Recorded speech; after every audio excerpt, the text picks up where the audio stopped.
Bismillahirrahmanirrahim. Assalamualaikum warahmatullahi wabarakatuh.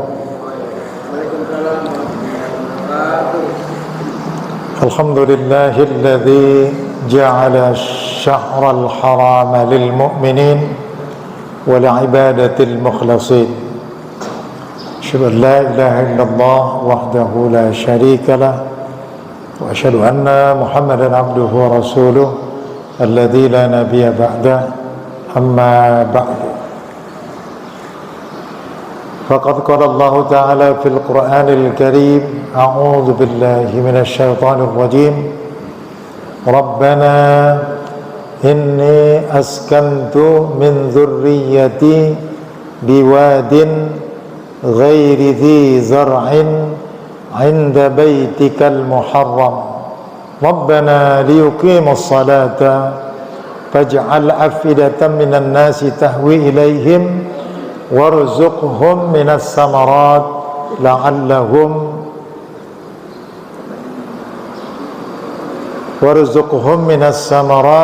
لعلهم يشكرون. Sadaqallahul azim. Al-Quran surah Ibrahim ayat 37. Alhamdulillah, pertemuan kita ini di bulan haram, yakni hari ini memasuki tanggal 22 Zulqa'dah 1444 Hijriah.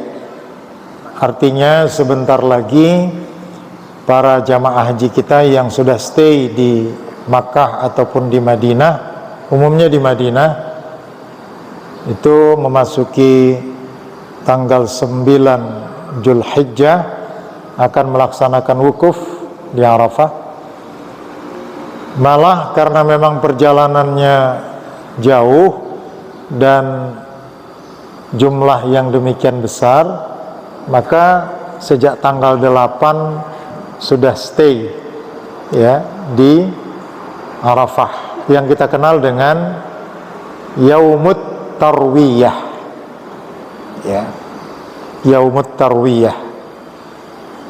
Kemudian hari Arafah tanggal 9 Zulhijjah. Semoga jamaah haji kita tahun ini Allah Subhanahu wa taala memberkahinya dan menerima seluruh rangkaian ibadahnya.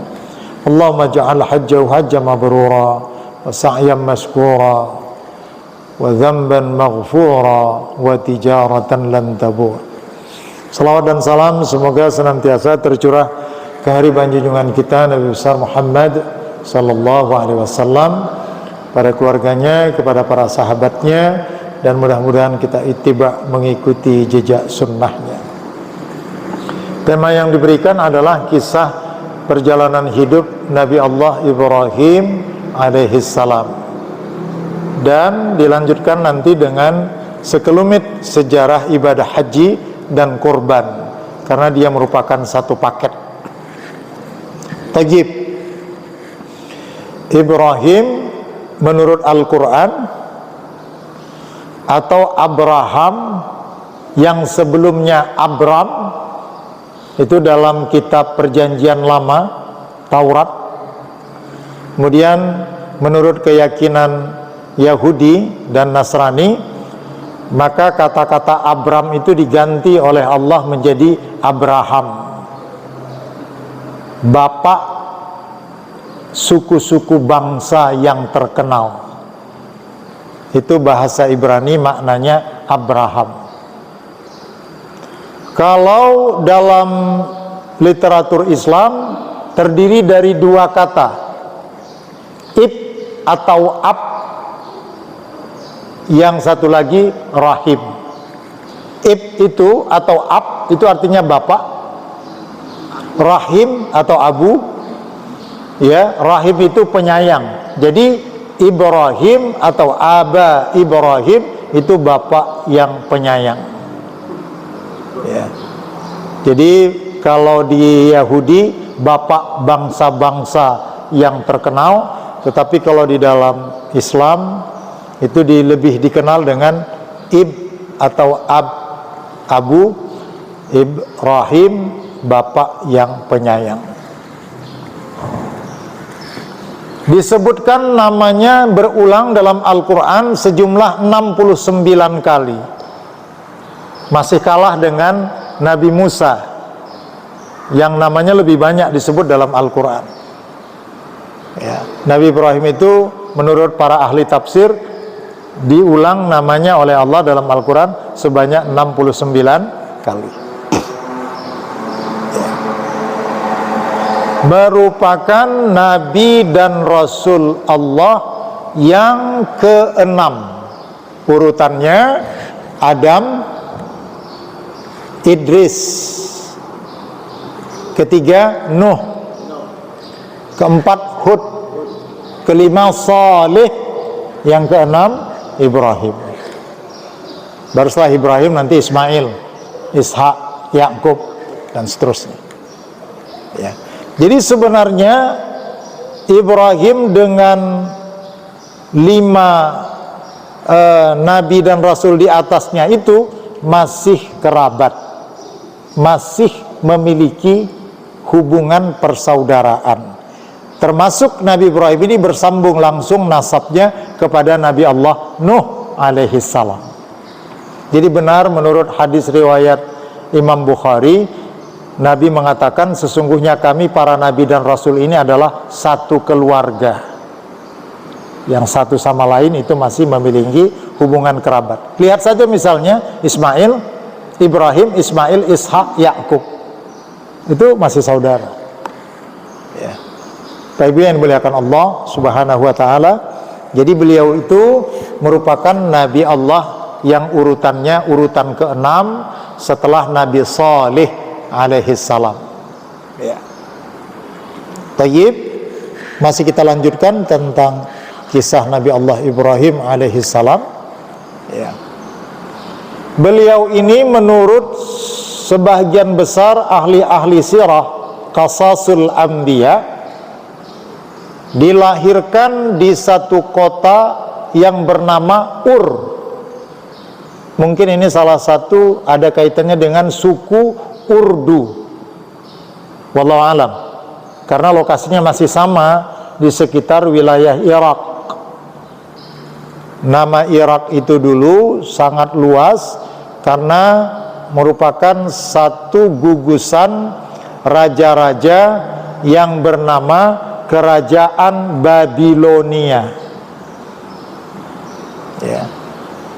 Jadi sampailah masa Babilonia itu tetap berkuasa raja-rajanya, sudah beberapa raja begitu. Tapi ketika Nabi Ibrahim itu ketemu dengan raja Babilonia yang bernama Namruz atau Nimrod kalau dalam Alkitab. Jadi kalau ada disebut Namruz dan Nimrod itu orangnya sama, ya.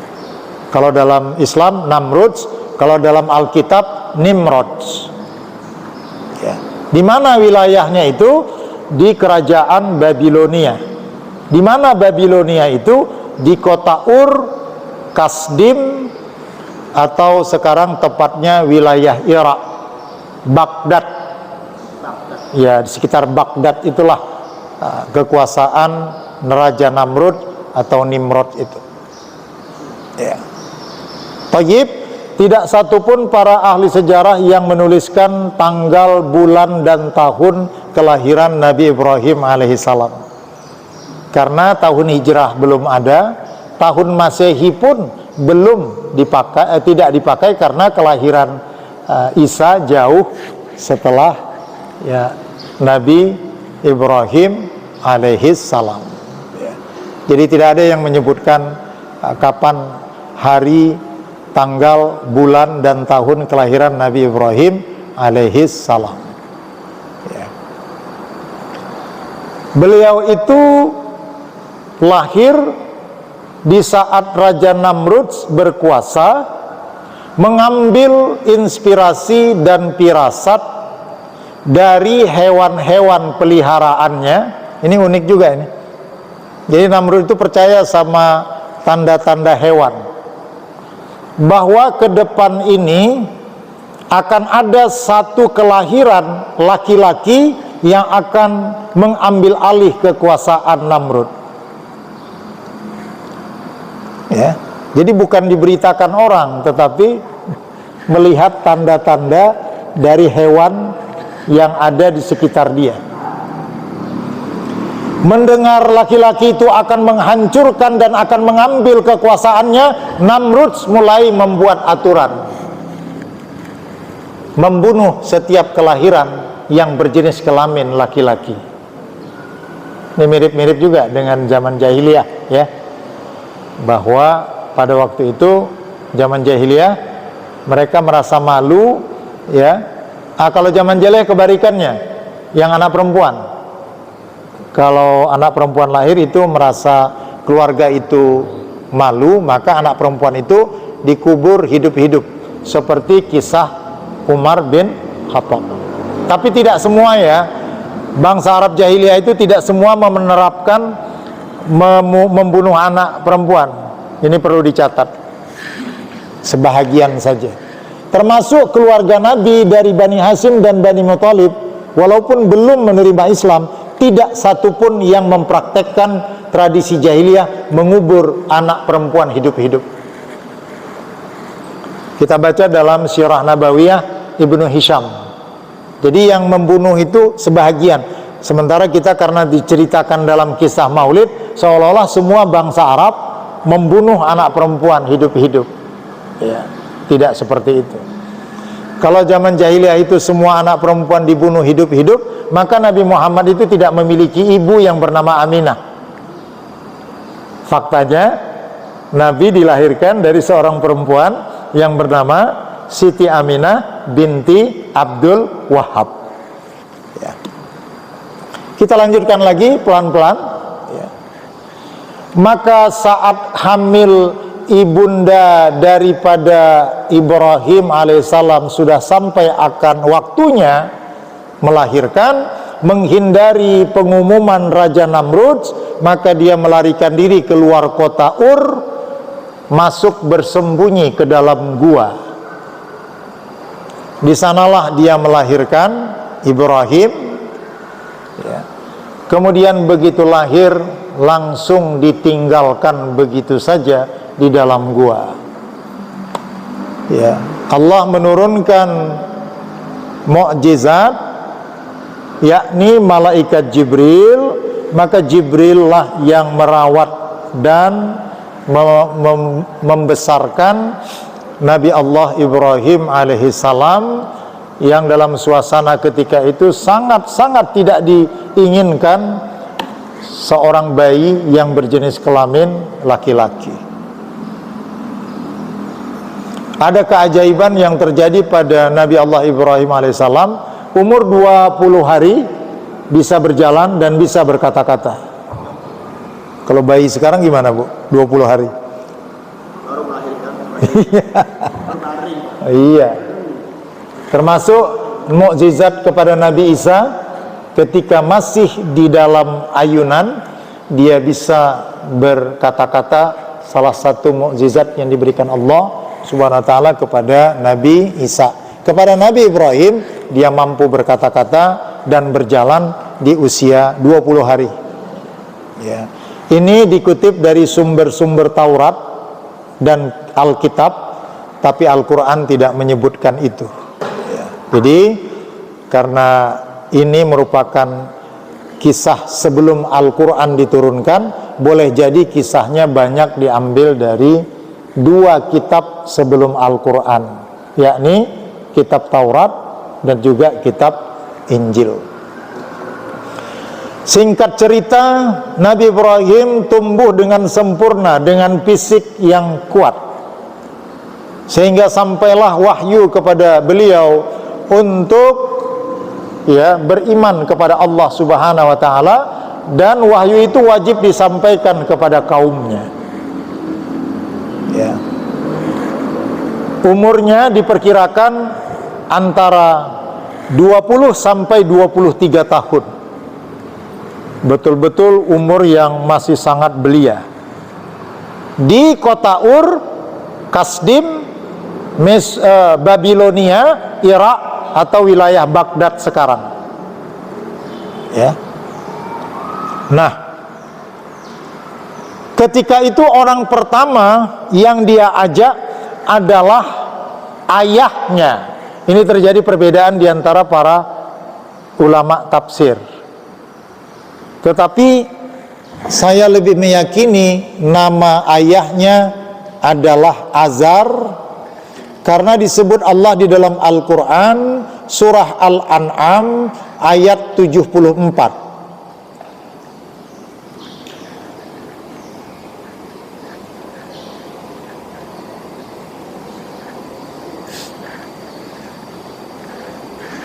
Jelas di sini namanya Azar. Wa idza qala Ibrahimu li abihi azara atattakhidhu asnaman alihah inni araka wa qaumaka fi dhalalim mubin. Dan ingatlah ketika Ibrahim berkata kepada ayahnya Azar, pantaskah engkau menjadikan berhala-berhala itu sebagai Tuhan? Sesungguhnya aku melihat engkau dan kaummu dalam kesesatan yang nyata. Itu dakwah pertama yang diberikan Ibrahim kepada ayahnya Azar.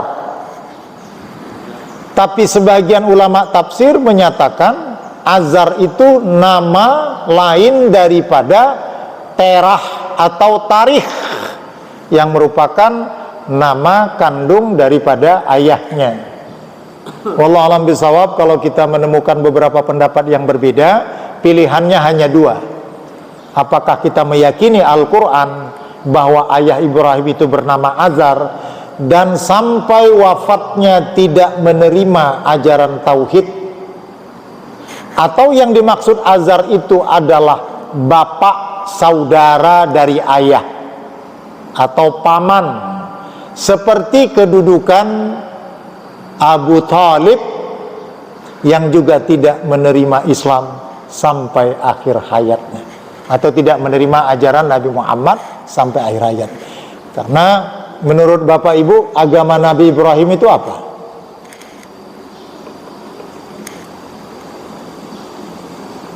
Sama dengan Nabi Muhammad, namanya Islam. Jangan dibilang agama tauhid, jangan dibilang ya agama Hanif. Lihat Al-Quran surat Ali Imran ayat 67. Saya tidak mau mengatakan Ibrahim itu agamanya agama tauhid, karena Allah mengatakan dalam surat Ali Imran ayat 67, nama agama beliau itu Islam, maka penganutnya Muslim. Cuma jangan tanyakan syariatnya, tentu berbeda. Mari kita baca Ali Imran ayat 67. A'udzubillahi minasyaitonir rajim. Ma kana Ibrahimu Yahudiyan wala Nasraniyan walakin kana hanifan musliman wa ma kana minal musyrikin. Ibrahim itu bukan Yahudi, kata Allah, bukan pula Nasrani. Dia adalah seorang muslim yang lurus,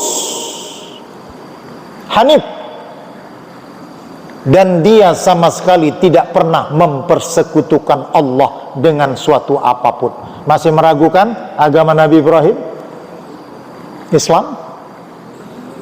Jangan ikut-ikutan mengatakan Ibrahim itu agamanya Yahudi, bertentangan dengan Al-Quran 67 Ali Imran. Jangan ikut-ikutan mengatakan Ibrahim itu agamanya Nasrani. Enggak. Jadi Yahudi dan Nasrani itu dari mana? Allah tidak bertanggung jawab, karena Allah tidak pernah menciptakan agama apapun di bumi ini kecuali hanya Islam. Ali Imran ayat 19, Ali Imran ayat 85. Saya pakai logika. Sesungguhnya agama yang diterima di sisi Allah hanyalah Islam. 85, siapa yang mencari agama selain Islam maka tertolak, dan di hari kiamat dia termasuk orang yang rugi. Ini kalimat rasa-rasanya tidak masuk akal kalau Allah menciptakan agama Yahudi dan Nasrani. Kenapa Allah ciptakan agama Yahudi dan Nasrani sementara yang diakui cuma Islam? Ini membuktikan bahwa Allah tidak pernah menciptakan agama Yahudi dan tidak pernah menciptakan agama Nasrani. Yang Allah ciptakan adalah Islam. Baru cocok dengan pernyataan Ali Imran 19 dan Ali Imran 85. Betul? Betul. Kalau Allah mengatakan sesungguhnya agama yang diterima di sisi Allah adalah Islam, siapa yang mencari agama di luar Islam maka ditolak. Allah tidak konsisten karena dia menciptakan Yahudi dan Nasrani. Ini buktinya bahwa Allah tidak menciptakan agama lain selain daripada Islam. Ya. Saya mengajarkan Kristologi ini cukup lama, ya. Bahkan sering berdebat dengan para pendeta. Jadi dari mana Yahudi dan Nasrani itu? Itu penyimpangan. Loh, kan ada kitab Taurat Pak Ustadz, dan ada kitab Injil, isinya sama dengan Al-Quran. Jadi tidak disuruh mereka beragama Yahudi dan tidak disuruh mereka beragama Nasrani. Yahudi itu bukan nama agama, tapi lebih kepada nama etnik, ya, suku bangsa. Nasrani bukan nama agama, tetapi lebih kepada nama tempat yang disebut dengan Nazaret di Palestina Selatan. Nazaret berubah kata menjadi Nasoro, artinya orang-orang yang menolong. Baik, sampai di situ kita lanjutkan kembali kepada topik kita. Ya. Tetapi Azar menolak, ya. Kemudian, ya, dia memboikot anaknya atau keponakannya. Silakan sama-sama. Tapi kalau saya lebih meyakini ayah kandungnya, karena Al-An'am ayat 74 mengatakan ayahnya, atau abi di sini bisa juga paman, terserah. Karena kalau pamannya namanya Haran, punya anak yang sangat cantik namanya Sarah, itulah yang dinikahi oleh Ibrahim. Ya, jadi saya masih meyakini Azar itu adalah bapaknya. Tapi kalau Pak Quraisy Shihab, dia mengatakan bahwa itu paman, bukan ayah kandung. Wallahu a'lam bishawab.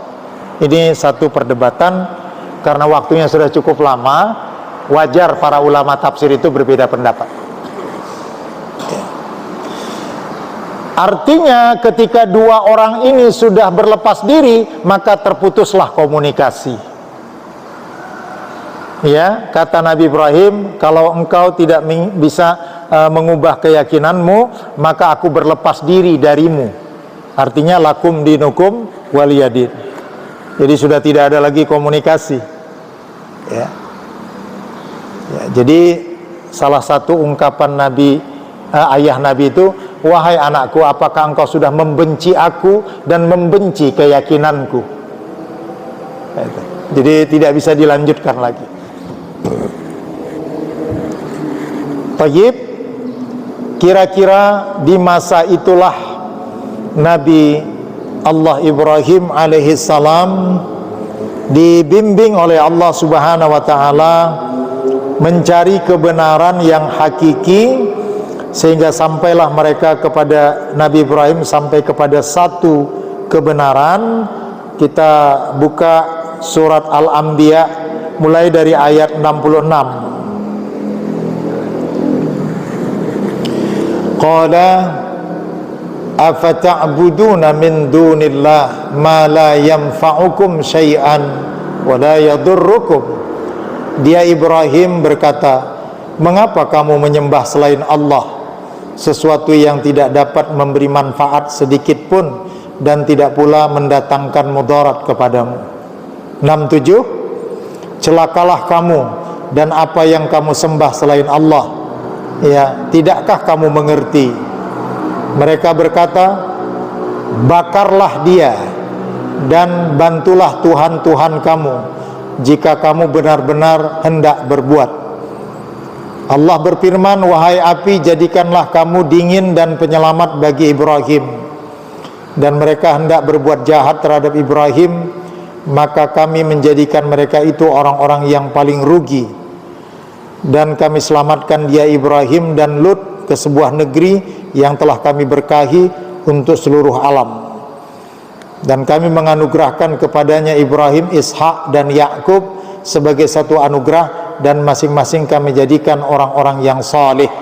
Ini panjang sekali ceritanya di dalam surah Al-Anbiya, bagaimana perdebatan sengit antara Nabi Allah Ibrahim alaihissalam dengan orang-orang di Babilonia yang ketika itu rata-rata menyembah patung dan sebagian menyembah benda-benda langit.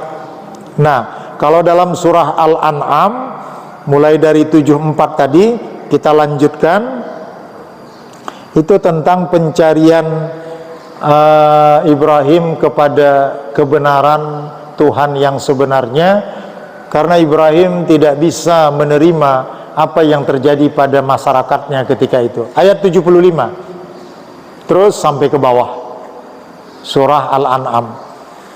Dan demikianlah kami memperlihatkan kepada Ibrahim kekuasaan kami yang terdapat di langit dan di bumi, dan agar dia termasuk orang-orang yakin. Ketika malam telah menjadi gelap, dia Ibrahim melihat sebuah bintang. Lalu dia berkata, inilah Tuhanku. Maka ketika bintang itu terbenam, dia berkata, aku tidak suka kepada yang terbenam. Lalu ketika dia melihat bulan terbit, dia berkata, inilah Tuhanku. Tetapi ketika bulan itu terbenam, dia berkata, sungguh jika Tuhanku tidak memberi petunjuk kepadaku, pastilah aku termasuk orang-orang yang sesat. Ini masih dalam pencarian sebelum Allah membimbingnya dengan wahyu. Kemudian ketika dia melihat matahari terbit, dia berkata, inilah Tuhanku, ini lebih besar. Tetapi ketika matahari terbenam, dia berkata, wahai kaumku, sesungguhnya aku berlepas diri dari apa yang kamu persekutukan. Ya, aku hadapkan wajahku kepada Allah yang menciptakan langit dan bumi dengan penuh kepasrahan, mengikuti agama yang benar, dan aku bukanlah termasuk orang-orang yang musyrik. Mengapa Allah menyebutkan benda-benda langit dalam ayat ini? Karena selain patung, ya, kebiasaan masyarakat di Babilonia itu menyembah bintang, bulan, dan matahari. Ya. Maka di dalam Al-Quran surat Fussilat, ya, yang sering kita baca itu di akhirnya, ya, A'udzubillahi minasyaitonirrajim, dalam surat Fussilat setelah ayat 30, ya, wa min ayatihi al-lailu wan-naharu wasyamsu wal-qamar la tasjudu lisyamsi wa la lil-qamari wasjudu lillahi alladhi khalaqahunna in kuntum iyyahu ta'budun. Ayat berapa? Surat Fussilat.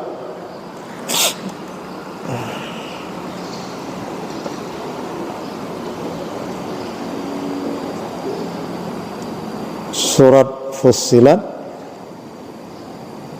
Surat berapa, Ustaz? 41. Alhamdulillah. 41. Kita telusuri. Iya. Benar. Ayat 37. Ya. Nah, ini tradisi mereka menyembah benda-benda langit. Termasuk sekarang yang orang modern pun masih ada seperti itu. Shinto namanya. Agama Shinto di Jepang itu masih menyembah matahari. Dan sebagian dari tanda-tanda kebesarannya ialah malam, siang, matahari, dan bulan. Janganlah bersujud atau menyembah kepada matahari, dan jangan pula menyembah bulan. Tetapi bersujudlah atau sembahlah kepada Allah yang menciptakannya jika kamu hanya menyembah kepadanya. Ini yang menjadi misi Ibrahim kepada kaumnya di Babilonia ketika itu. Ya. Sampailah satu ketika Nabi Allah Ibrahim alaihissalam diceritakan juga di dalam Al-Quran, berinisiatif karena dialog sudah tidak bisa lagi dijalankan. Langsung dia membawa sebilah kampak, dia datangi tempat sembahan yang biasa dilakukan oleh ayahnya, kaumnya. Dia hancurkan semua benda-benda berhala itu dengan kampaknya tanpa sedikit pun merasa takut.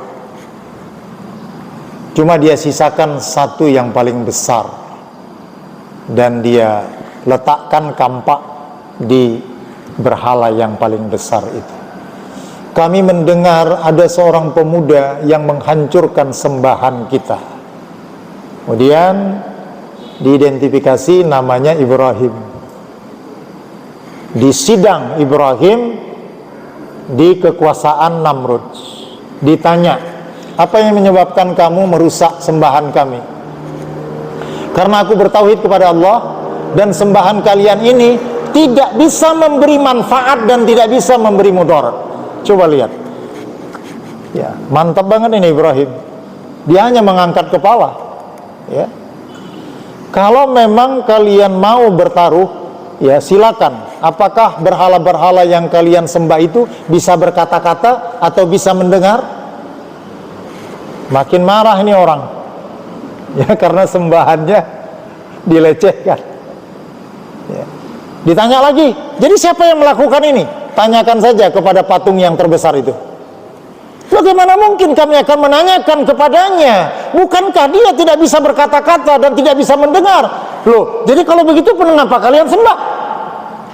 Ini sengit perdebatannya, ya. Dalam Al-Quran itu disebutkan secara rinci. Karena namanya orang berkuasa, sudah kalah dalam debat, yang terjadi apa? Ibrahim diputuskan untuk dihukum dengan cara dibakar hidup-hidup, ya. Allah berkuasa. Api yang demikian luar biasa itu tidak sedikit pun membakar bulu roma daripada Nabi Allah Ibrahim alaihissalam. Allah mengubah takdirnya tentang api yang secara sunnatullah membakar, tapi untuk kali ini diubah oleh Allah. Innallaha ala kulli syai'in qadir. Allah itu maha kuasa atas segala sesuatu. Maka setelah peristiwa pembakaran itu dan Ibrahim dinyatakan selamat, bagaimana sikap orang-orang di Babilonia? Ada yang heran, tapi ada yang biasa-biasa saja, karena dia dituduh ahli sihir.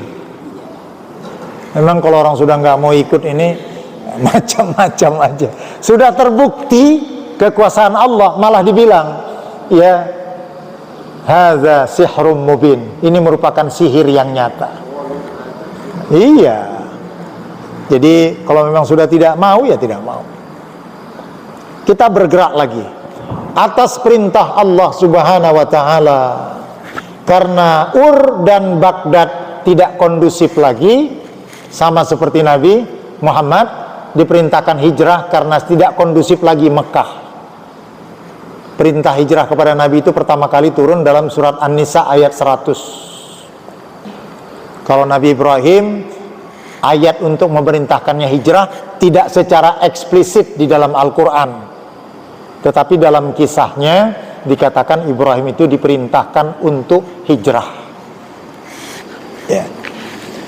Orang-orang yang ikut hijrah dari Irak, ya, negeri tujuan adalah negeri yang diberkahi. Maka Nabi Muhammad juga menyebutkan negeri ini negeri yang diberkahi. Negeri itu adalah negeri Syam. Kalau dalam peta lama, Syam itu meliputi wilayah, ya, Yaman, Damaskus, sampai ke Palestina, sampai ke Lebanon. Itu wilayah Syam. Jadi kira-kira tempat Nabi Muhammad melakukan perjalanan dagang itu negeri Syam. Dan negeri Syam ketika itu merupakan negeri yang sangat makmur, ya, sehingga diperintahkanlah Nabi Ibrahim untuk menuju negeri Syam. Saya membaca dalam Qasasul Anbiya, semua para nabi itu melakukan hijrah. walaupun sebentar. Dan semua para nabi dan rasul yang 25 itu pernah menginjakkan kakinya yang namanya Al-Makkatul Mukarramah. Semua, termasuk Nabi Adam. Ini nanti kita lihat bahwa Nabi Ibrahim juga sampai ke Mekah. Tapi kita awali dulu hijrahnya dari Irak ke Damaskus, atau sebelum Damaskus namanya Harran, kota Harran di Damaskus. Disebutkan yang mengikuti rombongan hijrah itu, satu Ibrahim, dua bapaknya, ya. Ada yang menyebut Azar, ada yang menyebut tadi Tarih atau Torah. Baru Hud, itu keponakan, ya, Nabi Hud, ya. Kemudian saudara-saudari Ibrahim itu ada 3 orang laki-laki, termasuk istri sudah menikah ketika itu, yakni Sarah, atau dalam Alkitab Sarah, kalau dalam Al-Quran Sarah, yang dinikahinya masih ketika berada di Ur, masih berada di Irak. Siapa ayah daripada Sarah? Ayah Sarah itu bernama Harran, saudara daripada Azar, atau saudara daripada Terah. Jadi kalau anak paman jatuhnya apa itu? Kalau orang Batak namanya pariban, kalau kita sepupu. Tapi subhanallah, kecantikan Sarah itu luar biasa, sehingga berangkatlah ke Damaskus di Syam. Di sana tidak berapa lama, karena timbul musim kemarau panjang, sehingga ternak-ternak bermatian, pertanian tidak bisa dijalankan, kering di Damaskus. Maka tapi ayah Nabi Ibrahim yang berusia 147 tahun itu wafatnya di Haran, di Damaskus, ya. Maka tinggallah Hud dengan istrinya Sarah, istri Nabi Ibrahim, Sarah, kemudian beberapa saudaranya. Ibrahim bingung, dari Haran, Damaskus, mau kemana lagi ini? Karena di Damaskus sudah tidak ada kehidupan. Allah tuntun Ibrahim beserta istrinya Sarah menuju Mesir, ya, Mesir. Mesir bukan termasuk Syam, tapi kalau Palestina masuk wilayah Syam. Di Mesir ketika itu, di zaman Babilonia, berkuasa seorang raja Mesir yang sangat-sangat berkuasa. Berbeda dengan raja Mesir pada zaman Nabi Yusuf, tapi masih bersambung itu. Jaraknya cukup jauh. Ini pada masa Ibrahim alaihissalam. Ya. Sangat berhati-hati Ibrahim membawa serta istri tercinta Sarah, karena cantik, dan diketahui oleh umum raja Mesir yang satu ini sangat demen kepada perempuan cantik, dan dapat dipastikan kalau perempuan cantik pasti diambilnya dan dipersunting sebagai istrinya, siapapun yang memiliki perempuan itu. Maka pamannya mengatakan, berhati-hati perjalananmu wahai Ibrahim ke Mesir. Di Mesir itu ada satu raja yang akan selalu menyukai perempuan-perempuan cantik, dan dia akan melakukan tindakan pemaksaan untuk mengambil perempuan itu.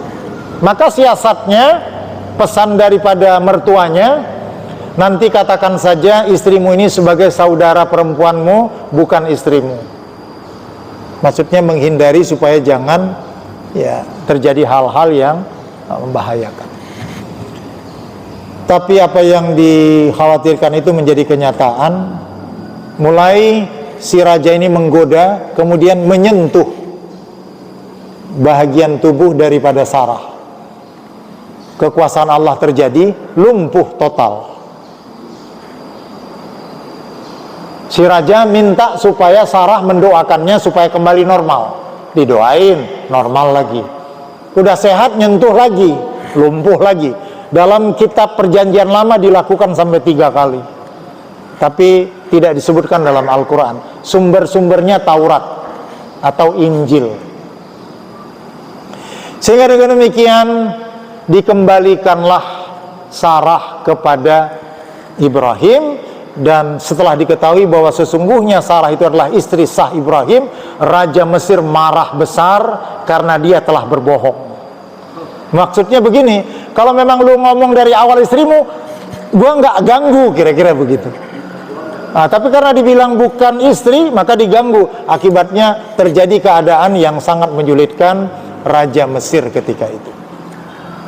Hubungan Ibrahim dengan Lut serta istrinya tercinta Sarah sangat baik kepada Raja Mesir. Bahkan Raja Mesir memberikan fasilitas rumah, ya, kemudian perkebunan dan juga ternak. Ibrahim memiliki tangan dingin, ternaknya berkembang, kemudian kebunnya pun juga berkembang, sehingga dia mendapatkan satu kenikmatan yang sangat luar biasa di Mesir, ya. Tetapi dalam waktu yang bersamaan ada wanita Koptik dari keturunan Raja Mesir yang menaruh perhatian kepada Ibrahim. Maka sebagaimana tradisi pada waktu itu, maka ya, Ibrahim jatuh hati kepada wanita dari Raja Mesir ini. Inilah yang kita kenal dengan Hajar, ya. Maka diambillah itu dan menyatulah mereka dalam satu kehidupan rumah tangga. Artinya setelah kehadiran Sarah ada kehadiran wanita lain yang bernama Hajar, ya. Diyakini ini merupakan istri yang sah dari Nabi Allah Ibrahim alaihissalam. Yang namanya dalam satu rumah ada 2 wanita, maka terjadilah pertengkaran atau terjadi gesekan. Maka akibat gesekan itu, ini jangan coba-coba, dari Nabi Ibrahim itu sudah kejadian, ya. Diputuskan untuk meninggalkan Mesir karena suasana tidak kondusif. Maka negara berikut yang dituju adalah menyeberang Laut Merah. Wilayah yang dituju adalah pantai barat, tepatnya wilayah Hebron. Berangkatlah mereka ke Hebron. Jadi sudah berapa tempat? Irak, Damaskus, Haran, Mesir. Dari Mesir menyeberang ke Hebron. Hebron itu sekarang wilayahnya adalah wilayah West Bank, pantai barat, yang sekarang sedang gencar-gencarnya dirampok oleh Zionis, pemukiman rakyat Palestina. Ya, setiap hari ada penggusuran sekarang di Hebron. Di sana Nabi Ibrahim alaihissalam bersama 2 istrinya, Sarah istri tertua dan Hajar istri yang muda, hidup dalam suasana yang rukun awalnya, ya. Tapi lama-kelamaan terjadi masalah. Rahim Sarah tidak kunjung isi. Sebaliknya yang lebih dahulu isi adalah rahim Hajar. Bagaimana perasaan seorang istri? Kekurangan dirinya ketika melihat istri yang satu sudah ada tanda-tanda isi, sementara dirinya belum. Ini sekali lagi menimbulkan pertengkaran. Begitu lahir, yang kemudian diberi nama Ismail, Sarah angkat bicara. Mulai hari ini aku tidak ingin melihat engkau dan bayimu di rumah ini. Keras ya. Bahasanya angkat kaki dari rumah ini. Nabi Allah Ibrahim tidak tahu mau pergi kemana. Dia hanya mengikuti langkah kakinya. Berangkatlah beliau perjalanan yang insya Allah ini dituntun oleh malaikat Jibril. Kembali lagi menyeberang, kembali lagi ke satu perjalanan yang cukup jauh dari Hebron menuju Makkah. Ya, hanya berdua saja. Hanya bertiga dengan istri tercinta Siti Hajar. Ya, sampailah di Makkah. Kemudian dalam suasana yang masih bayi itu, Ibrahim walaupun hatinya berat, meninggalkan istri tercinta dan anak yang masih sangat sangat belia itu, ditempatkan di sisi Ka'bah. Tadi kita baca di pengajian awal ini surat Ibrahim ayat 37. Ya. Rabbana inni askantu min dzurriyyati biwadin ghairi zi zar'in inda baitikal muharram Rabbana liyuqimus salata faj'al afidatan minan nasi tahwi ilaihim warzuqhum minas samarat la'allahum yashkurun. Ini sekaligus doa Nabi Ibrahim pada saat meninggalkan Ismail dan ibunya Siti Hajar untuk dalam waktu yang cukup lama. Ibu bapak bertanya, kemana Ibrahim? Ibrahim ternyata kembali lagi ke Hebron untuk menjumpai dan tinggal bersama istri tua yang bernama Sarah. Ya, bersama Sarah di sana. Alhamdulillahilladzi wahaba li anil kibari Ismaila wa Ishaq.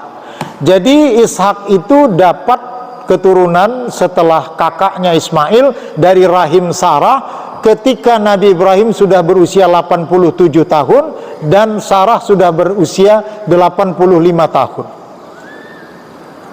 Kalau kita dalam usia itu kira-kira masih bisa produksi enggak? Tapi ini merupakan skenario-nya Allah. Aku berterima kasih kepada Allah, Maha Suci bagi Allah yang telah menganugerahkan kepadaku Ishak dan Ismail dalam usiaku yang sudah sangat tua. Ya, maka tinggallah Ibrahim bersama Siti Sarah di Hebron, pantai barat, dan beliau mendirikan sebuah masjid yang sampai sekarang masjid itu masih ada, namanya Masjid Ibrahim. Disitulah kalau mau berziarah ke makam Ibrahim, makam Sarah, juga makam Nabi Yakub adanya di Masjid Ibrahim. Tapi agak sulit mendatangi tempat itu karena dikontrol sepenuhnya oleh tentara Zionis. Kalau Zionis bilang buka, masjid itu dibuka. Kalau dia bilang tutup, ya tutup. Kalau ada rezeki Pak, insya Allah kalau melakukan perjalanan umrah lewat Yordania, kita bisa sampai ke Palestina. Insya Allah kita bisa menyaksikan masjid itu masih ada sampai sekarang. Namanya Masjid Ibrahim alaihissalam. Tayyib, karena saya diminta untuk kisah Ibrahim, cukup panjang ini. Cukup panjang, ya. Setelah sekira-kira Ismail itu balik, baru Ibrahim datang lagi, ya. Dan kisah antara Ismail dengan Hajar ini nanti bahagian daripada haji, kita pending dulu. Tapi kita ingin bagaimana Nabi Allah Ibrahim kembali lagi untuk menemui buah hatinya yang sudah berusia 16 tahun. Ketika itu datanglah perintah Allah Subhanahu wa taala untuk pertama kali membangun Ka'bah. Atau dalam riwayat Ibnu Hisham sebenarnya bukan membangun tetapi merenovasi. Kenapa? Karena Ka'bah itu sudah dibangun oleh para malaikat dan Nabi Adam sudah bertawaf di Ka'bah, tapi bentuknya tidak seperti yang sekarang. Sama dengan Ka'bah yang di atas, yang kita kenal dengan Baitul Ma'mur. Jadi yang di atas itu sama dengan yang di bawah. Yang di atas untuk ibadahnya para malaikat dan roh para nabi-nabi yang sudah wafat. Nabi pernah memimpin sholat di sana ketika Isra wal Mi'raj, dan yang di bawah ini adalah merupakan ciptaan Allah yang diperintahkan membangunnya para malaikat. Tetapi karena strukturnya sudah hancur, maka Allah perintahkan Nabi Ibrahim untuk merenovasinya kembali. Dibantu oleh anak tercinta Ismail, singkat kata, maka wujudlah Ka'bah yang sekarang. Ya. Kemudian sebagai tanda bahwa mereka yang membangunnya, ada yang melingkar itu namanya hijir, tempat istirahat Nabi Ismail. Kemudian di arah depannya itu ada namanya Maqam Ibrahim. Itu seperti orang membangun bangunan yang pakai peranca, tapi kita kan pakai peranca yang tidak bisa berjalan-jalan. Kalau yang dipakai Ibrahim ini, yang Allah berikan, itu bentuk dua tapak kaki yang bisa naik, bisa turun, bisa ke samping, bisa ke kiri, bisa ke kanan, sesuai dengan perintah Nabi Ibrahim. Itu yang dikatakan makam, bukan kuburan. Bentuknya telapak kaki. Saya dekatkan istilahnya seperti kita membangun bangunan bertingkat.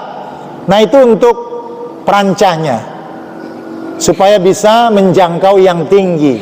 Karena ketinggian Ka'bah itu 11 meter, lebarnya 9. Jadi kalau setinggi-tingginya tubuh Nabi Ibrahim tidak mampu menjangkau itu, maka dia menggunakan dua telapak kaki itu sebagai alat, seperti lift ya, naik, bisa turun, bisa ke kiri, bisa ke kanan. Dan dua benda itu dipelihara, yang sekarang disebut dengan Maqam Ibrahim. Selesai kita melaksanakan tawaf, baik tawaf wajib maupun tawaf sunnah, kita diminta untuk melaksanakan sholat di dekat Maqam Ibrahim itu. Jadi sekali lagi, makam itu bukan kuburan. Beda dengan makam kalau di Tangsel. Kalau di Tangsel ini makam itu kuburan. Itu bukan kuburan. Karena kuburan tidak dibolehkan untuk ditempatkan di sana. Nah, terus Nabi Allah Ibrahim sejak usia Nabi Ismail 16 tahun, sampailah prosesi datangnya mimpi untuk menyembelih beliau. Ya. Maka dilakukanlah pemahaman mimpi itu dari malam ke-8, tarwiyah, ragu-ragu. Kemudian mimpi lagi tanggal 9, Arafah, ini sudah yakin. Tanggal 10, nahar, mengalirkan darah. Tetapi di sana Allah Subhanahu wa taala menggantinya dengan kibas. Inilah yang menjadi syariat kurban sampai pada saat kita sekarang. Ya. Kemudian ketika berlari-larinya Hajar ingin memberi minum Ismail antara Safa dan Marwa, maka inilah yang menjadi syariat sa'i. Kemudian untuk tawaf itu merupakan syariat yang berlaku pada nabi-nabi sebelum Ibrahim, maka Ibrahim pun mengikuti syariat tawaf itu, tetapi disempurnakan oleh Nabi Muhammad sallallahu alaihi wasallam. Dan itulah yang menjadi sejarah ibadah haji sampai yang kita lakukan pada saat sekarang ini. Periksa firman Allah dalam surat Haji ayat 27. Al-Hajj ayat 27. Ayat surat 22 ayat 27. Wah, waktunya sudah hampir habis. Wa azzim fin nasi bil haji ya'tuka rijalan wa ala kulli dhamiri ya'tina min kulli fajjin amik. Dan serulah manusia untuk mengerjakan haji, niscaya mereka akan datang kepadamu dengan berjalan kaki atau mengendarai setiap unta yang kurus. Mereka datang dari segenap penjuru yang jauh. Artinya menggambarkan jalan kaki dan naik unta yang kurus itu, menurut para ahli tafsir, bahwa perjalanan haji itu tidak mudah. Walaupun tidak mudah, tapi orang akan datang melaksanakan ibadah haji ke Baitullah. Maka disyariatkanlah kepada kita untuk berhaji sejak zaman Nabi Ibrahim sampai sekarang. Mengapa titik balik ibadah haji itu kepada Nabi Ibrahim? Karena nabi-nabi yang lain tidak ada panggilan, seruan, ya. Yang ada seruan untuk menunaikan ibadah haji itu satu dari Nabi Ibrahim, yang kedua dari Nabi Muhammad SAW. Di mana perintahnya kalau Nabi Muhammad? Ali Imran, Al-Baqarah 196 sampai 201. Wa atimmul hajja wal umrata lillah fa in uhsirtum famastaysara minal hadyi wa la tahliqu ru'usakum hatta yablugha al-hadyu mahillah. فمن كان منكم مريضا أو به أذى من رأسه ففدية من صيام أو صدقة أو نسك, dan seterusnya. 196 itu sangat panjang. 197 terus sampai 201. Itulah syariat haji yang sampai kepada baginda Nabi Muhammad SAW dan yang sampai kepada kita sampai saat sekarang ini. Oleh karena itu, singkat kata, bahwa kita bersyukur kepada Allah Subhanahu wa taala, di sisi kita ada Nabi Allah Ibrahim alaihissalam yang nasabnya bersambung kepada Nabi Muhammad SAW melalui Ismail. Maka syariat daripada haji dan kurban itu yang merupakan syariat Nabi Ibrahim alaihissalam dan Ismail juga menjadi syariat Nabi Muhammad sallallahu alaihi wasallam yang sampai sekarang dilaksanakan oleh kaum muslimin dan muslimat yang sudah berada sebagian besar di Madinah Al-Munawwarah untuk sebentar lagi akan melaksanakan wukuf di Arafah. Setelah wukuf, dari tergelincir matahari sampai terbenam. Setelah itu, karena di waktu itu sudah jamak dan kasar zuhur dan asarnya, maka waktu maghrib berangkatlah menuju satu tempat namanya Musdalifah atau Mina. Mina itu sekarang sudah diperluas namanya Mina Jadid. Di situ kita mengumpulkan batu-batu kecil untuk melakukan melontar jumrah Aqabah besoknya tanggal 10. Ya. Setelah kita melontar, kita baca doa, Allahumma ighfir lil muhalliqin walil muqassirin. Ya Allah, berikanlah keampunan dosa-dosa orang yang bercukur, kalau mau dipelontos boleh, wal muqassirin atau yang sekedar mengguntingnya saja. Terjadilah tahallul awal, itu kita masih berada di Mina.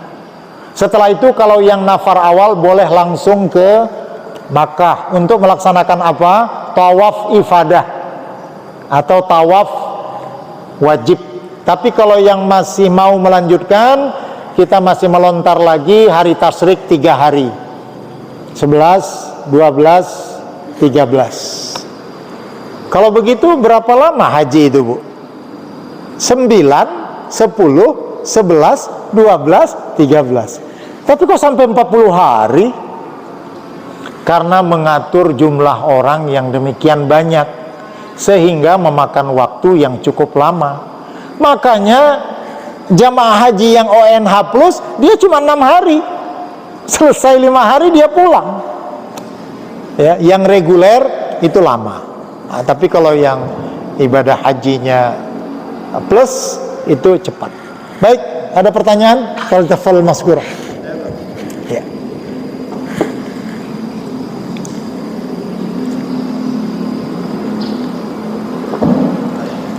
Assalamualaikum warahmatullahi wabarakatuh. Waalaikumsalam warahmatullahi wabarakatuh. Saya memang sangat tertarik sekali yang mengenai tentang kisah dari beliau Nabi Ibrahim mulai dari lahir sampai terakhirnya itu beliau beribadah haji tawaf yang sampai ibadah kurban. Yang saya ingin tanyakan di sini adalah Nabi Muhammad kan pernah bertemu dengan Nabi Ibrahim kan di langit yang ketujuh sebelum ke Sidratul Muntaha. Ya.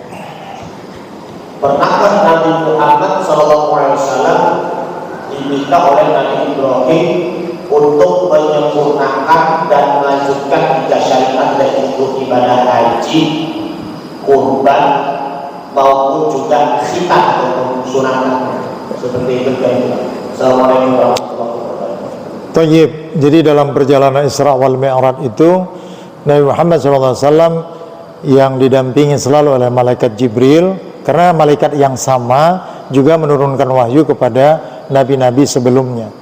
Diyakini iya dalam sebuah dialog bahwa sesuai dengan yang kita baca di dalam Al-Quran surat Asy-Syura ayat yang ke-13, bahwa memang risalah para nabi dan rasul ini bersambung dari satu nabi ke nabi yang berikutnya yang bersumber dari Allah Subhanahu wa taala. Kita baca sedikit.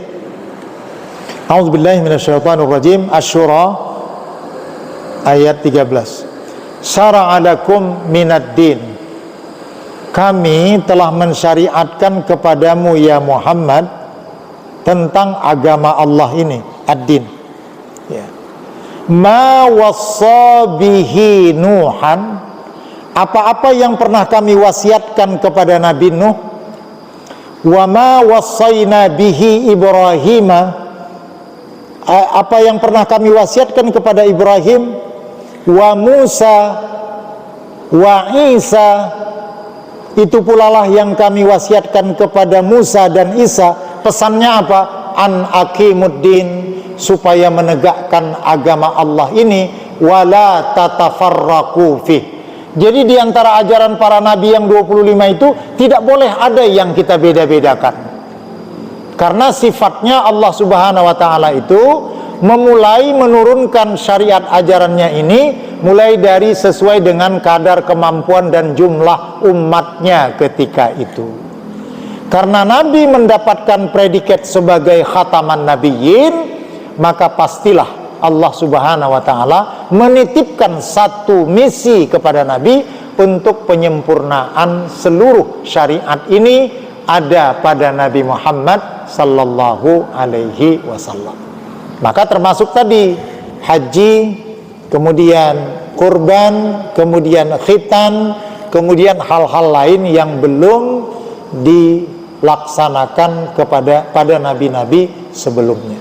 Dari sisi kita penerimaannya, ayat mengatakan la nufarriqu baina ahadim minhum. Ya, kita tidak boleh membeda-bedakan para nabi dan rasul itu yang ada. Ya. Nah, ketika perjumpaan-perjumpaan dengan para nabi sebelum Nabi Muhammad SAW ini banyak pesan-pesan yang ini tidak dimuat di dalam Al-Quran, tetapi selalu ada di dalam keterangan-keterangan di dalam hadis.